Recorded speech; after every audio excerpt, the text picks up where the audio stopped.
Oke teman-teman, Assalamualaikum. Kali ini saya akan membawakan kisah lengkap yang dialami oleh Anissa, pendaki yang hilang di Arjuna tahun 94 silam. Kalau di video yang kemarin, saya sudah menceritakan perjuangan ayah Anissa saat mencarinya ke Arjuna. Kali ini saya akan menceritakan apa yang sebenarnya dialami oleh Anissa pada saat dia mendaki yang berujung hilangnya dia dalam pendakian itu. Kisah ini diceritakan langsung oleh teman Anissa yang dulu ikut dalam pendakian itu. Kita sebut saja namanya Wahyu. Jadi saat itu mereka mendaki bertiga ke Arjuna yang ternyata menjadi pendakian yang penuh teror yang berujung hilangnya salah satu sahabat mereka. Dan sebelum saya mulai kisahnya, silakan subscribe dulu agar channel ini tetap bisa membawakan cerita-cerita yang dialami oleh saudara kita, terutama dari dunia pendakian. Dan langsung saja kita mulai ceritanya.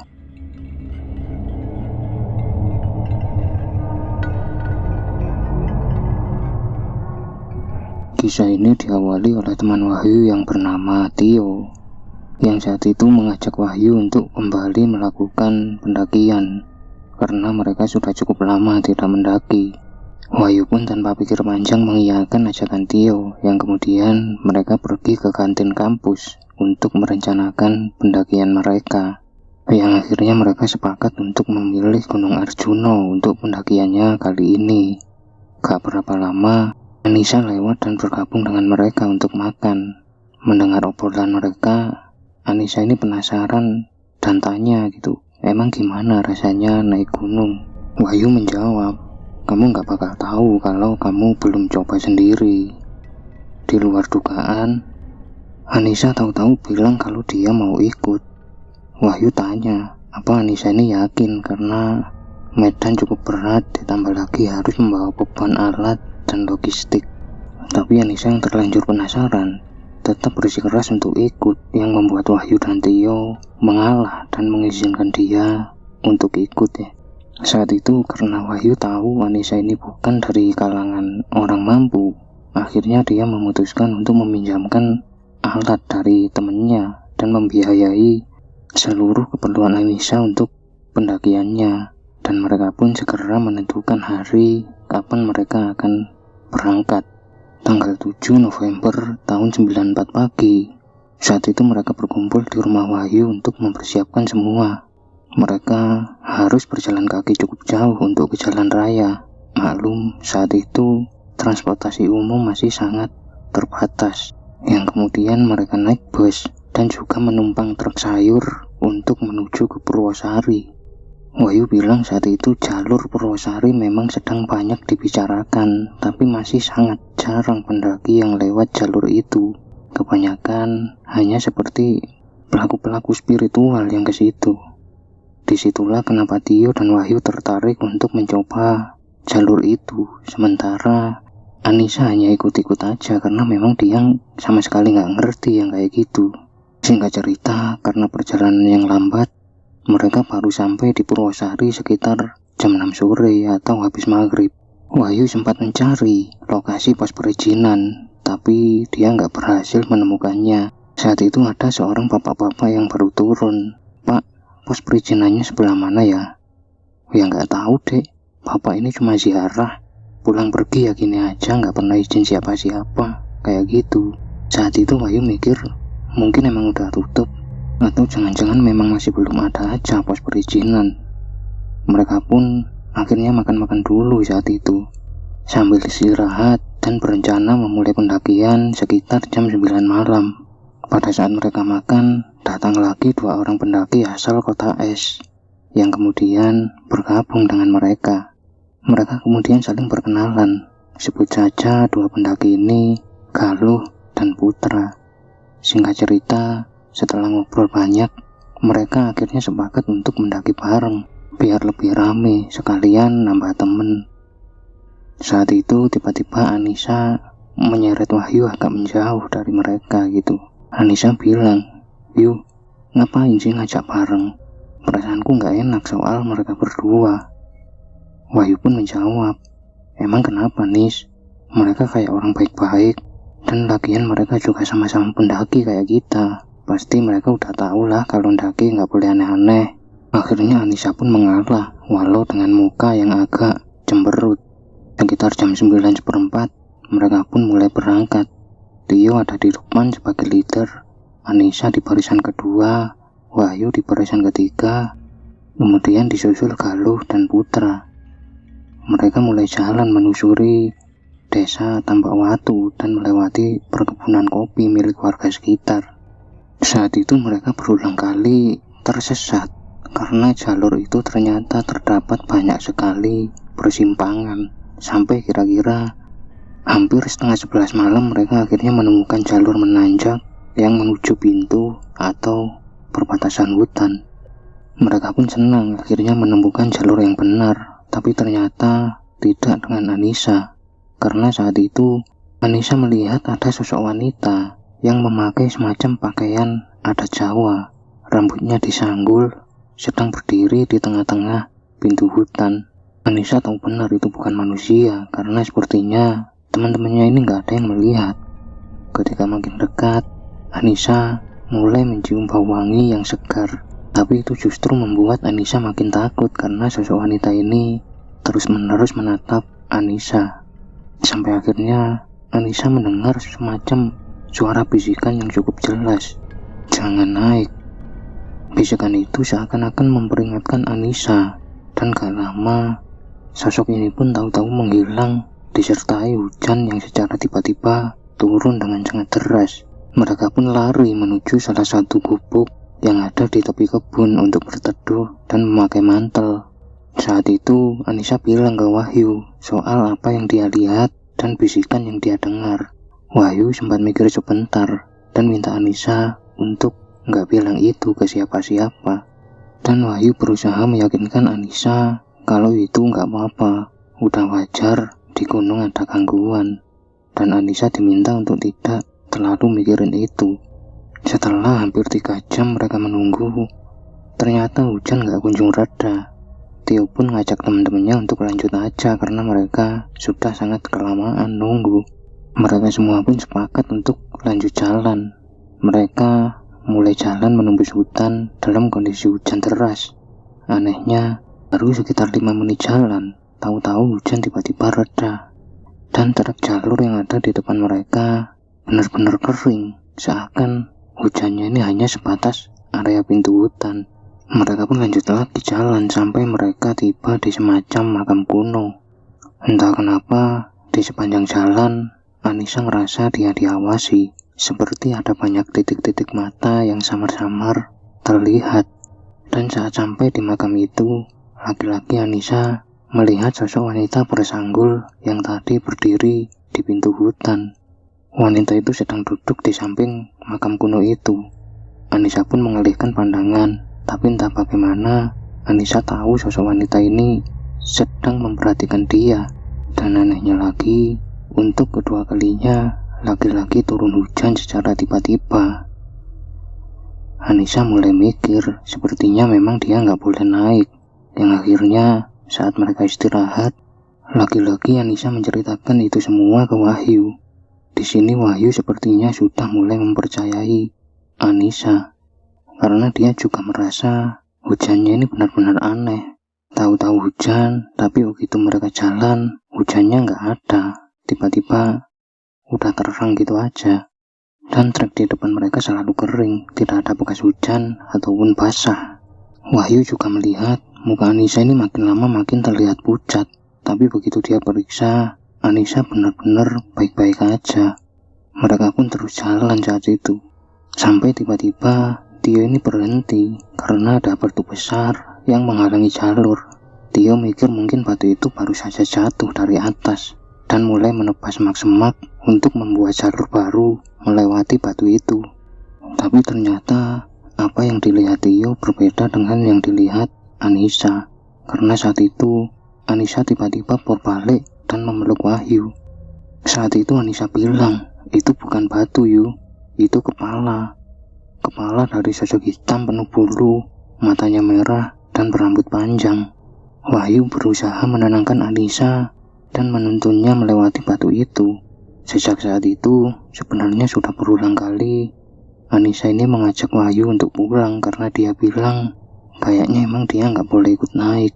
Tapi Wahyu terus coba untuk menenangkan Anissa. Akhirnya Wahyu pun minta Galuh dan Putra untuk jalan duluan agar mereka tidak terlalu curiga dengan sikap Anissa. Jarak mereka memang cukup jauh, hanya Wahyu dan Anissa yang selalu berdekatan karena Anissa takut.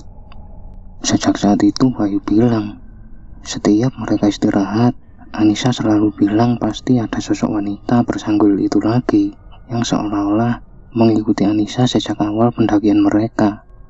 Sampai akhirnya mereka tiba di area semacam punden yang cukup besar dengan tanah yang datar di sekitarnya, yang mungkin kita sering menyebutnya area Mangkutoromo.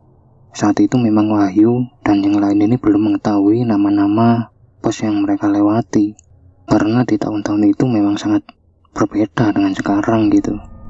Karena sudah cukup lelah, mereka akhirnya memutuskan untuk buka tenda, sekalian masak-masak dan berencana lanjut lagi besok gitu. Selesai makan, mereka pun langsung tidur karena capek. Tapi baru beberapa saat Wahyu tidur, dia seperti mendengar suara langkah yang seperti berputar-putar di depan tenda. Dia pun bangun dan berjalan melewati Anissa yang sedang tidur.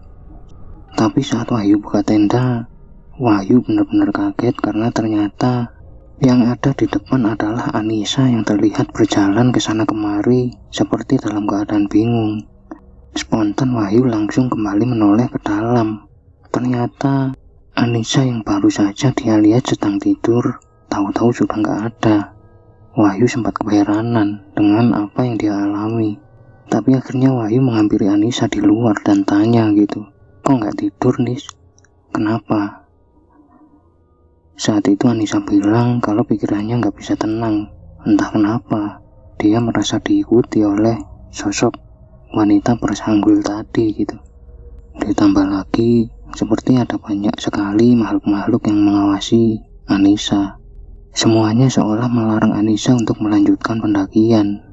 Anissa juga bilang dia selalu ngerasa khawatir, tapi dia nggak tahu apa alasannya. Di situ Wahyu berusaha menenangkan Anissa dan bilang besok dia akan ngajak Anissa untuk turun kalau situasinya masih sama. Singkat cerita, esok harinya entah kenapa tiba-tiba pikiran Anissa berubah dan bilang dia mau lanjut naik aja karena dia ingin sekali sampai di area puncak. Yang itu entah kenapa justru membuat Wahyu merasa khawatir sekaligus heran dengan perubahan Anissa. Sekitar jam 9 pagi, mereka pun lanjut jalan dan kali ini perjalanan memang cukup lancar sampai di puncak. Mereka akhirnya bisa menikmati indahnya puncak Ogalagil yang tanpa mereka sadari, dari situlah awal bencana dimulai. Saat itu entah kenapa, secara tiba-tiba Anissa menghampiri Wahyu dan bilang, aku kayaknya mau tinggal di sini aja yuk, tempatnya indah, aku pasti betah. Kamu pulang aja duluan. Entah kenapa, walau Wahyu tahu kalau Anissa ini cuma bercanda, tapi dia justru merasa takut dan bilang ke Anissa, "Hus, jangan ngomong sembarangan Nis, ini puncak gunung, nggak baik." Setelah puas di puncak, akhirnya mereka mulai jalan turun karena cuaca sudah mulai mendung dan berkabut. Lagi-lagi Anissa terlihat ketakutan dan bilang ke Wahyu kalau sosok wanita bersanggul itu tiba-tiba muncul lagi di dekat mereka gitu. Wahyu saat itu nyuruh Anissa untuk tetap fokus dan terus baca-baca doa biar nggak diganggu lagi. Mereka terus berjalan turun menembus kabut. Sampai tiba-tiba Tio menyuruh untuk berhenti karena tahu-tahu mereka sudah berada di area hutan lumut yang sangat lebat, yang belum pernah mereka lewati sebelumnya. Entah kenapa, Putra ini seperti mengenali jalur itu. Dia terus melihat sekelilingnya dan coba untuk mengingat-ingat. Beberapa saat kemudian, barulah Putra ngomong, kayaknya ini masuk area alas lali jiwo. Wahyu keheranan, loh, kan pas naik tadi gak lewat sini, kok sekarang jadi lewat sini? Akhirnya Putra menjawab, udah tenang aja, ini juga sama-sama jalur kok. Kita ikutin aja, nanti juga sampai di bawah. Akhirnya tanpa berlama-lama mereka pun lanjut lagi jalan. Wahyu memperhatikan Anissa, sepertinya Anissa masih tetap ketakutan. Wahyu mikir mungkin dia masih diikuti sosok wanita itu. Akhirnya Wahyu terus coba untuk ngajak ngobrol Anissa, biar dia nggak terus-terusan takut dan bisa fokus dengan perjalanan. Perlahan, Anissa dan Wahyu mulai agak tenang karena mereka terus ngobrol, membahas berbagai hal. Sementara Tio yang ada di depan makin lama makin bingung karena dia ngerasa mereka ini cuma muter-muter aja. Tio pun minta Putra untuk memimpin karena Putra yang pernah lewat situ. Tapi ternyata setelah hampir 1 jam jalan, Putra juga ngerasa bingung dengan jalur itu. Gak terasa hari sudah mulai sore dan mereka masih juga belum keluar dari area hutan. Mereka mulai kelelahan sampai akhirnya mereka memutuskan untuk buka camp lagi karena sudah gak kuat untuk jalan. Malam itu, setelah menemukan lokasi yang pas untuk buka tenda, mereka akhirnya mulai masak, dan itu adalah stok terakhir dari logistik mereka. Selesai makan, Tio mengeluh pusing dan pamit untuk tidur duluan, sedangkan yang lain masih ngobrol. Saat itulah Anissa mulai ngerasa aneh dengan sikap Galuh dan Putra, karena mereka seperti terus memperhatikan Anissa. Anissa ngerasa risih dan gak nyaman. Dia pun pamit untuk tidur duluan. Mungkin karena capek, Wahyu justru ketiduran di depan. Sampai tiba-tiba Wahyu terbangun karena dia mendengar suara teriakan Anissa. Tapi baru aja Wahyu membuka mata, tahu-tahu sudah ada semacam golok yang ditempelkan ke lehernya. Dia juga melihat Tio sedang terikat dan matanya tertutup. Wahyu saat itu hanya bisa diam, melihat Galuh yang berusaha memperkosa Anissa, sementara Putra terus mengawasinya dengan golok yang dia pegang. Entah bagaimana, Anissa akhirnya berhasil melepaskan diri dari Galuh dan berlari ke arah hutan, yang kemudian dia dikejar oleh Galuh dan Putra. Wahyu pun memanfaatkan itu untuk melepas Tio dan segera mencari apapun yang bisa mereka gunakan untuk melawan Galuh dan Putra. Tapi sialnya, semua barang-barang mereka seperti sudah diambil oleh Galuh dan Putra, sampai gak ada satupun yang bisa untuk dipakai melawan mereka. Gak kehabisan akal, mereka pun coba mencari batang kayu yang cukup besar dan mulai berlari mengejar Galuh dan Putra untuk menyelamatkan Anissa. Sayangnya, mereka ini seperti kehilangan jejak, walau sudah coba ke sana kemari. Ditambah lagi hari yang masih gelap makin menyusahkan mereka. Tanpa pikir panjang, akhirnya Tio ngajak untuk segera turun dan melapor di bawah agar mereka dapat bantuan dari petugas atau tim penyelamat. Mereka pun berlari turun secepat yang mereka bisa. Singkat cerita, tepat ketika azan subuh, mereka akhirnya sampai di kampung terdekat, dan tanpa buang waktu, mereka segera minta pertolongan dan menceritakan semua yang mereka alami di atas.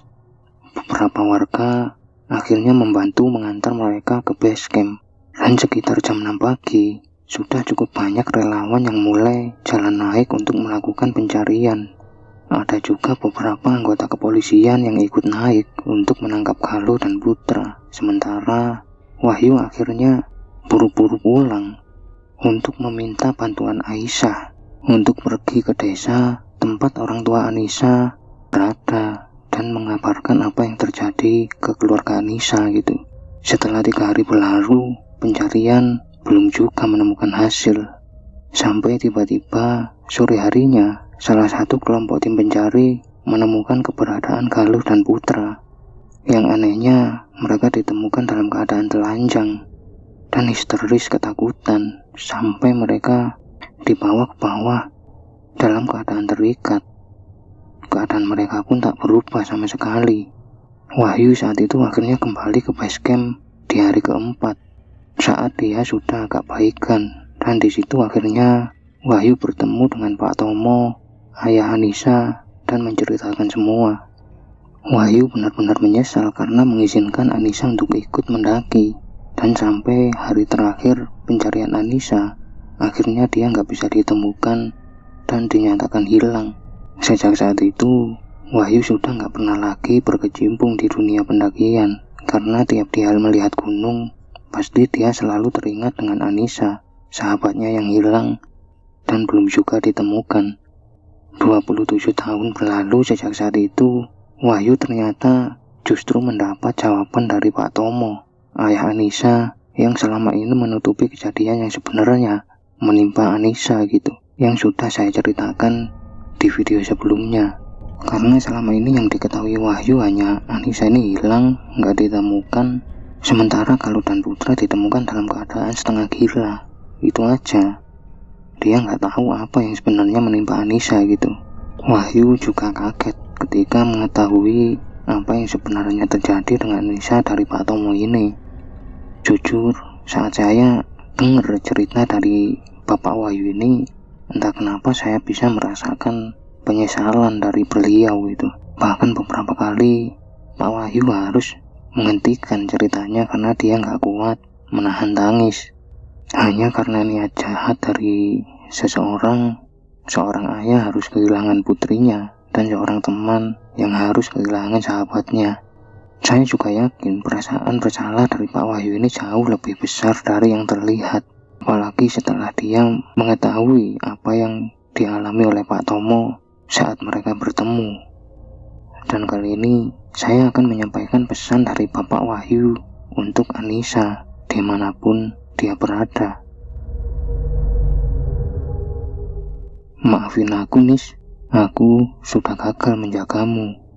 Maaf karena dulu aku gak menuruti permintaanmu untuk pulang dan meninggalkanmu dikejar oleh orang-orang jahat. Tolong maafkan kebodohan dan kegagalan temanmu ini. Dan semoga dimanapun kamu berada, kamu bahagia sampai kita bisa bertemu lagi. Sampai ketemu di cerita-cerita selanjutnya, dan salam sukmo, salam rahayu.